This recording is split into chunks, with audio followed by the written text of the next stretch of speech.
the indicators put out by the UN for the Sustainable Development Goals really didn't hit the target.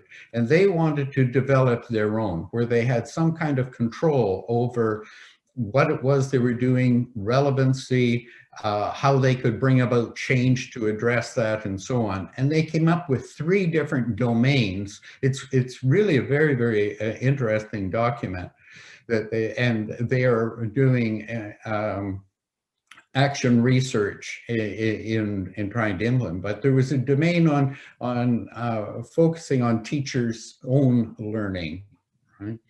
And the domain on creativity, the use of IT, that sort of thing, the domain around connecting, collaborating, so on. But they also developed quite a checklist for monitoring their own progress and how to go forward. So I would encourage the that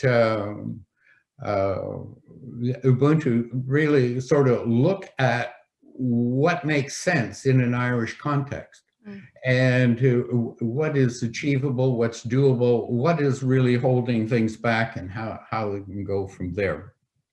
Now, the other thing, if I could go back, sorry. The underlying thing at the international level also is that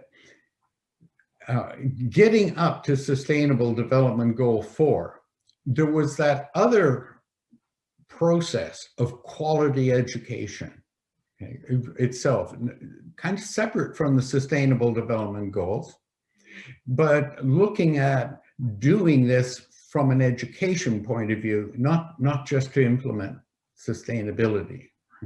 Can you really have a quality education if it doesn't address a sustainable future, and so on?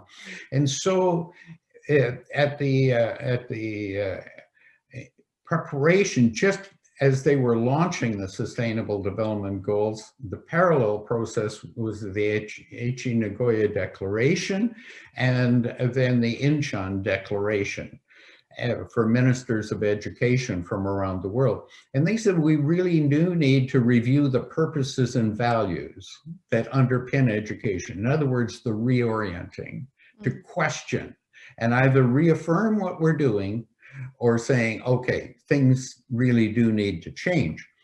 Now, they didn't anticipate the disruptor of COVID, which is giving us a tremendous opportunity, to really shake things up.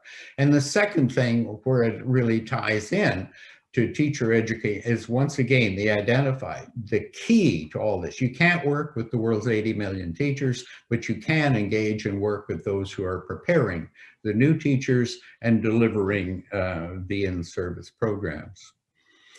The thing that is really recommended now is the idea of a whole institution approach, where we look at collaboration, partnerships, and so on, both with schools and with the outside world, looking at the institution in its core of governance and so on, looking at the 3 core elements, the program, which really is teaching and learning, research, and community service. And then how do we actually embed this? How do we model it? How do we look at our institutions as living laboratories, and so on? These are all components of it.